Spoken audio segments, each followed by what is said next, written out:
Hi, I'm Dave Beccaria, head baseball coach at Haverford College. We've invited Kevin Morgan, who will be into his 30th year as an assistant baseball coach, to chat with us today. This is just part of the videos that we're putting together to help people have a better understanding of Haverford College and our baseball program.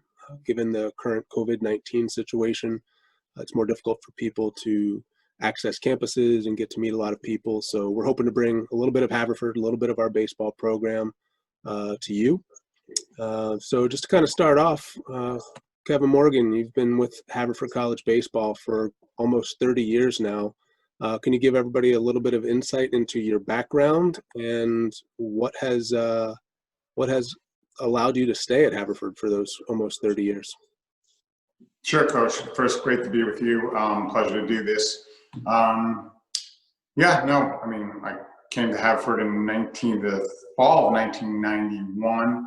I have a background in education. I was a high school principal, played baseball overseas, and came back to the United States, and then wound up in Haverford. My first full season was '92, and I basically have been there in more or less the same kind of role ever since. And it's one of my favorite things that I do every year is the opportunity to work with the guys, work with you and the other coaches, and it's a really incredibly rewarding experience for me personally, and that's why I do it. It's really that simple. And a big reason why I wanted to do an interview with you is, I've been at Haverford for over 20 years now, but you have me by a decade, so hopefully collectively we can bring some knowledge out that I think will enlighten some people to some wisdom. There might be something worthwhile comes out of people listening to this. Sounds good. And over your experiences at Haverford, what do you think makes a successful student athlete at Haverford? Yeah, I don't think any different than most of the kids that we look at, or most of the kids that come on looking at Haverford are looking at other great schools. And I always tell students, like, when they come on campus, when I have a chance to meet with them, look, you're going to go somewhere, you're going to get a great education. You've done the work, you're a really good student. I'm going to have some opportunities that are going to be really wonderful for you. So really, it's just a matter of fit. And I always think fit is the most important thing. And if kids can come on campus, or now I guess they're going to be getting a lot of their information virtually, they can feel like this is the right place for them, and it probably is. But we're looking for, obviously, smart, hardworking, altruistic, very focused, very determined student athletes, guys who want to excel, guys who are self-motivated, and people who have a chance to thrive in an environment where they have an opportunity to bring out the best in other people. Okay, so it's not really a cutthroat environment as much as it is a collaborative environment where people are working together to be the best versions of themselves as players, the best versions of themselves as athletes. And how can they do that to impact the lives of the people that are, surrounding themselves or surrounded by, right? So,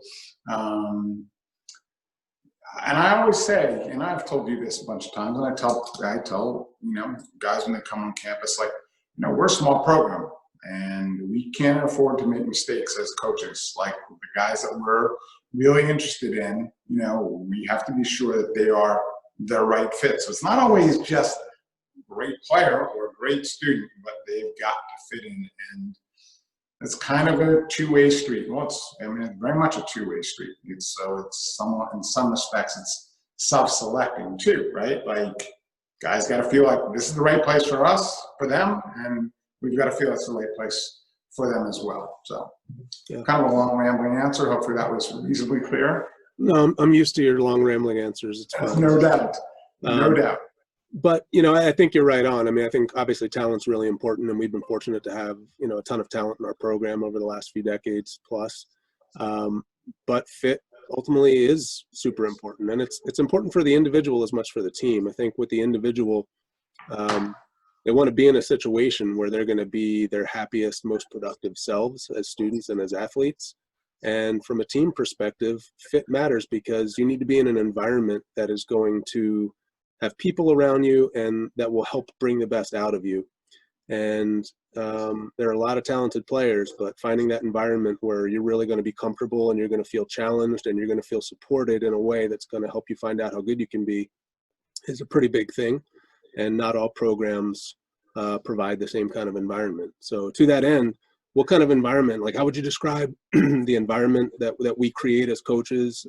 How would you describe the culture of our program? Yeah, I mean, the environment we created, the environment of the program, the culture of the program is one where, I mean, essentially we have a lot of good guys who are working together and have fun.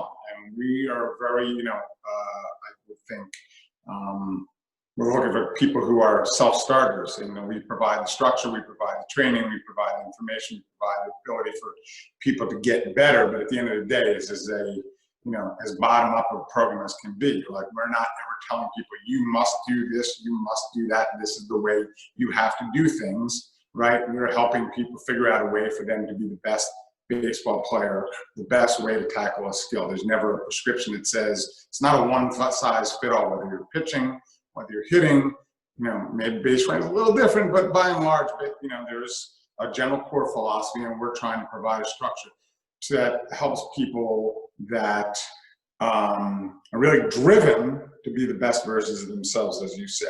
And that requires people working together, okay? Because, so it goes into sort of the difference, I suppose, of our program than maybe some of the other programs, because we're smaller, because we can't, as we say, can't afford to make mistakes. I mean, people that we're trying to identify and hopefully bring into Haverford college baseball are people who can come in and, are going to be able to get on the field immediately, right? We're not looking for people, because we just 28, 30, 32 max is historically been our limit in terms of roster size.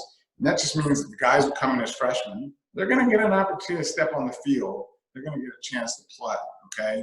And we need them to be ready to go. It's not a program where, there's 3, 4, 5, 6 players at every position just waiting for their turn.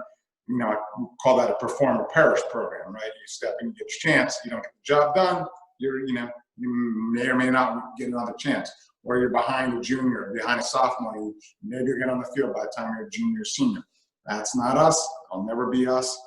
And, there are downsides for us to have that. Like, we love that personally as coaches. But at the same time, obviously, there's downside because of like injury or something like that. We're left, kind of sometimes trying to figure out how to do it. That makes it really rewarding for us, because when we're able to get over the finish line, we know sometimes it's not always easy, but it makes the work that much more rewarding for us as coaches and for the players, especially for the players. Okay, it's easy when you've got tons of guys. Somebody gets injured, just plug somebody else in. But at the end of the day, you got half a dozen, 10, 15 guys who don't get a chance to step on the field during the season in any meaningful way. Whereas, as you always say, like, we need everybody. So, that's kind of, I think, the core of our program in a lot of ways. Yeah, I definitely think the roster size impacts just about everything that we do and how we do it. You talked about collaboration earlier, but the collaboration with our student athletes is very much with the coaches too. We collaborate as coaches, but we need to communicate really well with our players and work with each other. As you said earlier, it's never about what we want done as coaches. We're going to try to find out what's best for each individual and really have a rapport with them so that we can best understand what's going to work and what's not with that individual. And I think that's been important for our guys. And so the smaller roster for us, we feel like helps our guys have a better experience because they're just connected to each other and the coaching staff in a more direct and in a more meaningful way. It also helps us to make sure that we can see to everybody's individual needs, whether it's academic stuff, things that are happening in their home. And obviously, with fewer players, and we actually have 7 coaches on staff, it means that we can work one-on-one and in small groups and really invest a lot of ourselves as coaches in each person on the team. And ultimately, we feel like that's one of the big reasons why our guys continue to improve during their 4 years of college. So you talked about the small roster size. I mean, what else do you think differentiates our program from some others? A lot of good programs, a lot of good schools, as you said earlier. Are there some other things that are not necessarily unique to our baseball program, but sort of differentiate us in some way from some other really good programs? Well, I mean, I just tell a little vignette. I mean, I don't know if this differentiates us from anyone, but it's something that I just think demonstrates the strength of our culture. Like we've been very fortunate. We've been successful over the last 15 years or so, being in the playoffs 13 times, and I think 8 conference championship appearances, and 3 conference championships. There was a year, I think it was 2015, where our conference season is only 18 games, as you know, and we got off to a really horrific start. I mean, it was we won a championship in 2014. 2015, we got off to a 1-6 start, and then 18 games. That's going to bury a lot of people. That's going to bury a lot of teams. And our guys were just as calm as could be in terms of, it's now a hackneyed phrase, trust the process. But at the end of the day, that's what they did. They didn't panic. They put their head down. They played each game one pitch at a time. There were other coaches in the league that said, you're going to still make the playoffs. Don't worry. Our guys believe they're going to still make the playoffs, and we still made the playoffs. And it's just kind of persevered. And, there's a tremendous amount of grit and resilience and toughness. You always preach toughness. And I think that's our guys battle for 27 outs. And that's not just an expression. Our guys battle for 27 outs. And, win or lose, the game's over when the final pitch has been thrown and not before that.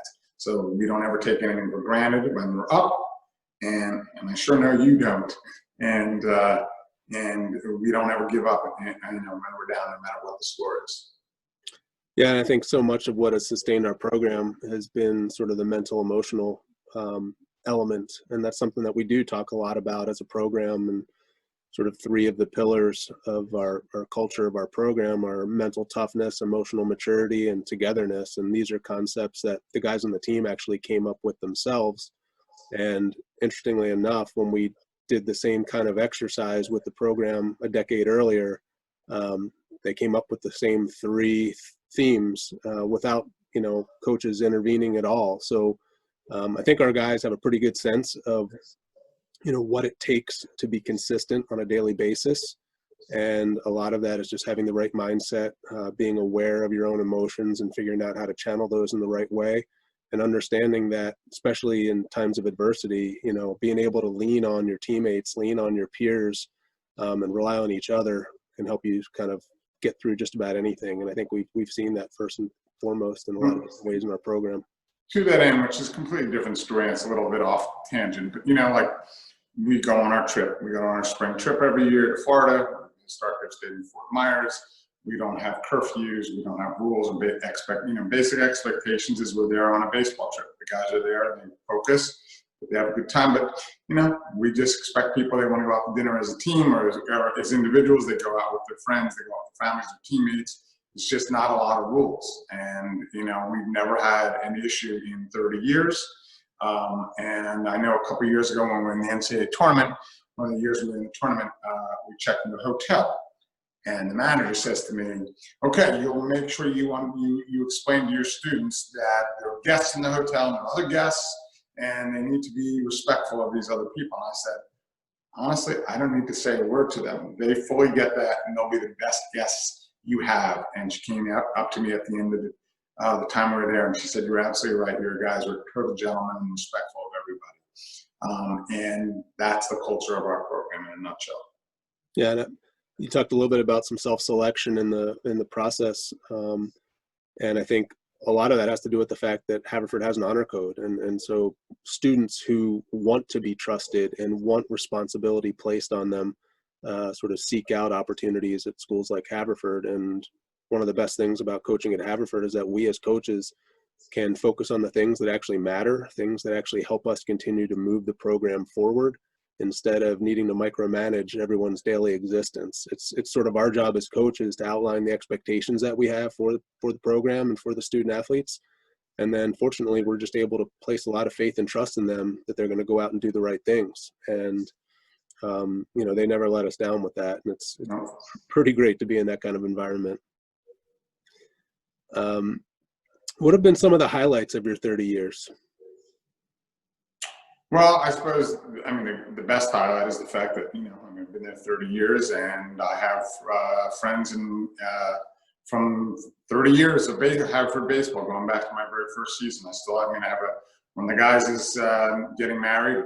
They remarried next weekend, and it's going to be a virtual wedding, and I'm looking forward to being a part of that. And, I have a lot of friends from 3 decades of Haverford baseball, and I think, a lot of schools obviously have programs where they're, relatively tight knit, but I have no doubt that ours is really exceptional in that respect, that our alums we foster, and Haverford fosters, and the Haverford College baseball program fosters this great sense of community, and the people that you meet are people not only that you wind up being lifelong friends with, but you want to be lifelong friends with, because they are terrific people who go on to do special things, and they make your life richer for maintaining those relationships, those friendships. So that's the most important thing. Like you, for example. Okay, or our coaching staff. I love our coaching staff. And so many of our guys have been together, and we've had a number of alums who have joined our staff. You and I and Coach Crowley have been together for a long time, but we have a bunch of guys that continue to join us. They come in for 2, 3, 4, 5, 6 seasons, and then they move on and do something else. But at the end of the day, we really do have an incredibly tight-knit staff that has stayed together for a long time, and it's an extended family, and we all love the program, love Haverford, and we continually strive to be the best program that we can be, and we continue to strive to be better each and every season in what we do, and that, to me, that's very, very rewarding. And to that end, we don't always agree on everything. You and I joke about this a lot, but one of the great things, the things I respect the most about you personally, if I may, is that you want us to disagree with you. You don't want me to agree with you. You actually pretty much disagree with me on most anything I say. Happens naturally for me. Yes, I've noticed that. So we argue about a great deal, but we argue for the greater good, i.e., what's the best decision that you can ultimately make as the head coach on behalf of the players? What's the best decision you can make as the head coach in any instance to help us both be better, to win, and always doing the right thing? Because to me, that's tremendously important, how we go about doing things. But we have a bunch of really smart guys on our staff who communicate really well and are not afraid to share their opinion. But at the end of the day, we're all on board. Whatever you decide on something, we're all on board. And you're incredibly open-minded about that, despite maybe being close-minded about some other things. Well, I think, it's very similar how our coaches interact with each other and what we expect from our players as well. We want open, honest communication. And part of the reason I encourage disagreements with coaches and even from players. If players don't believe in something that we're asking them to do, or if drill doesn't work for them, we want to know about it. But the big thing for me is we want to see all sides of things. We don't want to be taken by surprise by any information that's out there or any perspectives that should be offered. And I think because we're willing and able to speak freely with each other as coaches and as players to coaches and vice versa, I think we're really able to do a better job of understanding each other and exactly what we're trying to gain from a certain situation. And I think that's allowed us to be pretty complete, as a group. I think we're able to kind of utilize each other's skill sets and share lots of different ideas instead of being very siloed. And I think that's been something that's made us a more robust program. And you were talking about some of the other coaches. We've been really lucky that we've had a lot of continuity with our coaching staff. And I think a big part of that is our coaches just respect the guys on the team so much, and they really enjoy working with that kind of student athlete. But the coaches that we have lost along the way, really we've lost to professional baseball. Yeah. Think about it. I mean, there are a couple guys who, needed to move or life change of some kind here or there. But for the most part, I mean, we had Eric Lee, who left our place, went and worked on the agent side for a little while, and has been in Major League Baseball front offices ever since. He's currently, with the Cincinnati Reds. We had Tim McLean, who was a player for us, and then, coached with us for a few years as well. And he's been working on the agent side for a number of years now. Jake Chaplin coached with us for a little bit, and he's now the mental skills coordinator for the Red Sox. Even Nicky Miranda, who coached with us briefly, is now, our head strength conditioning coach. He went on and became a strength conditioning coach at the Division I level. And then, Nat Ballenberg. Nat was with us as a coach for 9 years, and had just developed into such an unbelievable, not just baseball coach, but figure at Haverford, somebody who knew everyone, even outside of the student athlete population. And that's now, a AA pitching coach in the Twins organization. So, we've, I think, been able to help grow coaches as much as we've been able to grow players. And, I think that's something that I think we're all pretty proud of. Yeah, absolutely. And there's all those coaches were alums. Yep. So we talk about growth and development a lot. And I think growth and development for us is more than just sort of developing the player, it's developing the person. You, as sort of the founder of Strive, which is a sports leadership group, provides programming for colleges, high schools, lots of other entities. Haverford College has been using Strive to do a lot of our leadership programming for our student athletes for a while. What are your views of just how Haverford College in general, but how our program is able to help develop the entire person and the entire student athlete? Well, I mean, I think just because we, very comfortably empower students to be themselves and to have their voice and to collaborate, we're developing leaders, right? I mean, people know how to lead, they know how to follow as well. They know the right time to sort of speak up, they know the right time to share, they're not afraid to share.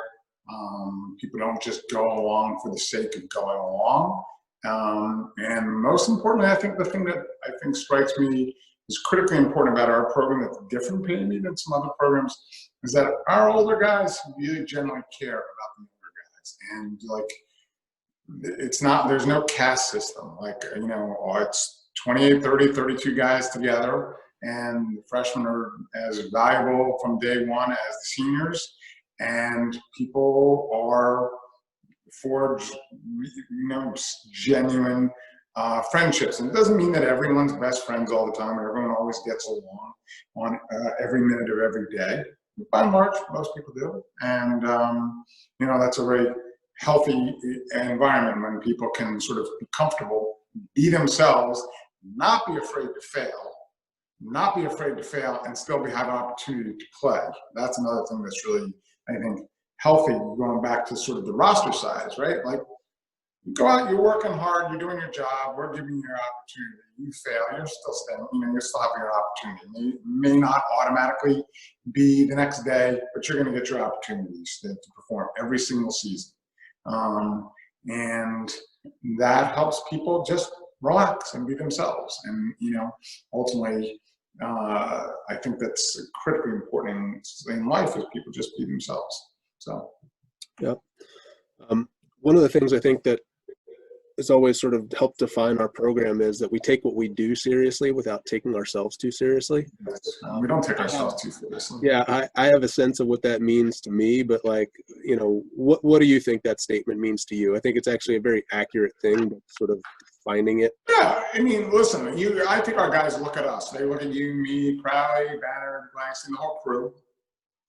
They see a group of friends working together for a collaborative good, right? And we're all friends. We have fun. We have fun with the guys. We don't pull any punches. You say exactly what you think all the time. You're very open, explain things. There are no secrets. You don't say things you don't mean. We don't say things we don't mean. We're upfront. What is, okay? Black is black, white is white, gray is gray, red is red, right? no hidden meetings, no secret, as I say, like, and I think that makes it, makes for a really comfortable environment for people, for guys to step in and be very comfortable. You don't ever have to figure out, what does he mean? And like, oh, did I screw up? Or is coach mad at me? Or am I going to get benched? Am I going to play tomorrow? Right?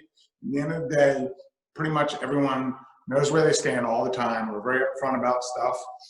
If somebody's not performing, we'll share, some guidance, direction, try and be as helpful and supportive and constructive as possible, and we'll get opportunities again in the future. But I think we really do foster a culture in which people can enjoy themselves and not take things too seriously, and that allows people to go out. I've heard stories over the years of, a couple of vignettes. One, I was like a coach a few years back who came out, and a pitcher came out, and he walked a hitter, and the coach came out, and halfway to the mound, he was just ripping the guy. He was just so loudly that everyone in the stands, everyone in the dugouts could hear. It's like, you had one job, just blistered the guy and humiliated the guy in front of everyone. That's the way they do things. That's a style. It's not our style, right? But that's a style. Heard stories over the years, like you get coming home after a loss. You're not allowed to talk on a bus. I mean, that's high school. That's middle school. That's sophomore grade. That's not a mindset, right? Baseball is baseball. It's a game. You go out, you do your best, and then it's part of your life. It's part of your experience at Haverford. It's part of your existence. It's not the be-all and end-all. We want to win championships. We want to be great. We want to be the very best version of ourselves we can be. We have very high expectations and aspirations. But at the same time, it's not so serious that, you can't have fun. And I think we live that and we model that every day. Yeah, I mean, to me, it means you can have the best of both worlds. Whenever you're pursuing excellence in anything, you have to be organized. There has to be some structure. There has to be some purpose to what you're doing, and there has to be a lot of hard work. But I think our goal is to make sure that hard work doesn't feel like a grind for our guys. And hopefully making sure that by the time they look back on their experience, they would say, you know what, that was awesome. I would do that exactly the same way. And, winning's really important to us. Like, we have really significant goals. Like, our goal moving forward as a program right now is, instead of just competing for conference championships every year, we want to get to the Division III World Series. We want to be a top 10 Division III baseball program. And our guys are excited about that vision, and we're doing everything we can to work towards that. But that doesn't mean that we're going to sacrifice the core of who we are as people, or the core of who we are as a program, to just sell out. The ends don't justify the means. And correct. I think our guys respect that we have some semblance of perspective, and that even though we are all extremely driven and we are working tirelessly towards the same goal, we should be able to laugh at ourselves, and have some fun along the way. And we do. And we do. And the great thing about you and me and everyone else is the guys can make fun of us, and it's all good. Like, I think it's a very healthy relationship that the coaching staff has historically had with the vast majority of players, almost without exception. Maybe it's not 100%, but it's as close to it as can be. For me, one of the more fun times is, like, I think with any first year student athlete, they're still trying to figure out kind of what everything is like at the college level. And, I think once they sort of realize the kind of relationship that we can have with them, and they start becoming a little bit more comfortable and a little bit more relaxed, and you see their personality come through more readily, to me, that's when a lot of the fun really begins for our guys. So, your people are going to perform their very best when they're comfortable, and they're going to be the most confident when they're comfortable. And when you're not sure about something, when you're on edge, and you're uneasy about something, you're so much less likely to perform to your best of your ability at any given moment. I mean, I play a lot of golf, right? It's just sort of like, go out, you believe in believe you're going to hit the shot, chances are you're going to hit the shot. You believe you're going to, duff it, you're going to hook it, you're going to snap it, chances are that's what's going to happen. So confidence comes from being relaxed, sure yourself, having put in the work, done the work, our guys absolutely do the work, okay? And we try and create an environment in which they're comfortable and relaxed. And, you know, I think the proof is, you know, shown year after year after year, our guys are getting better and they're performing and they're having a great time and great experience. Yeah, Very confident saying that. I think you got that right on. I mean, we're not yellers and screamers by nature, just as who we are as coaches, but our players also don't need that. They are putting so much pressure on themselves already to try to be their very best academically and athletically, that for us, the best thing we can do for them is sort of create that comfortable environment you're talking about. Just let them relax a little bit. They're going to give us full effort. They're going to work their butt off. We know that. So just by sort of providing a little less stressful kind of work environment, I think makes all the difference in the world and allows all of that good natural ability that they possess to come out more readily and more consistently. 100%. So, well, I guess my last question is a very general one, but anything else people should know about our baseball program at Haverford? Is there anything we haven't talked about, you know, in your 30 years of being involved with the program? Well, I'll say this. I don't know if it's about the program, but I will say this about the process. And maybe things are going to be a little bit different because of the experience people have in not being able to visit campuses as easily. But coaches, you, me, coaches everywhere, they're supposed to represent the program in a good light. They're supposed to represent the program in a healthy light. And if they don't do that, they're probably not very good at recruiting. They probably don't have very good programs, okay? At the end of the day, I always urge people to make sure that you speak with, if you can't spend time with, but speak with current student athletes, current students of the program, of our program anyway, but everywhere they go when they're visiting. Speak with people, try and get a sense of what it is actually like to be a baseball player at Haverford, what it's like to be a baseball player at any school you're considering, okay? What are the coaches like? What is the relationship like? What is life like for you, okay? Because coaches are, you know, oftentimes pay lip service. They'll say something, may or may not be true, okay? We're very happy to stand on who we are, okay? And the more you vet us, the more you kind of investigate and have a conversation with people who are Haverford players, current and in the past, you know, the more comfortable the student athlete will be figuring out, is this the right place for me? Are these the people that I will thrive in, an environment that I actually will thrive in, okay? So that's just sort of parting wisdom across the board for people as a general advice. Yeah, I think that's a huge thing for assessing fit. And ultimately, that's why we're trying to do these videos, you know, with limited opportunities to have people on campus, trying to somehow share some insights into what it's like to be a student athlete at Haverford. You know, we were able to interview Ben Samorjai and Luke Wallace and William Bannard, you know, guys who played in our program, and had them offer their perspectives. But I'm a big believer that the people are the great separators between, you know, institutions and baseball programs. And ultimately, finding the right fit means finding the people you really want to be around for 4 years and beyond, and people who you feel like can help bring the best out of you. You know, if you're, you know, and every school has a slightly different personality, and it's all related to just the subtle, very subtle differences between the people that go to these institutions. And I think part of what's worked for our program is the self-selection that we allow for in this process has allowed people the opportunity to really make their most educated decision about where they think they're going to be happiest and most productive.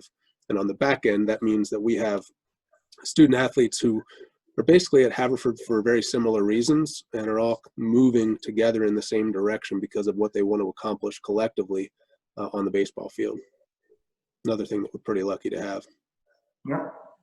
All right, I may regret this statement, but I've been really lucky to have you by my side for all these years, and grateful for all that you have done and continue to do for our program, and really enjoyed spending some time with you today. So thanks a lot for taking the time to talk. Likewise, I appreciate it. My pleasure, and you will regret it. Thanks, Coach. Be well. Talk to you soon. See you.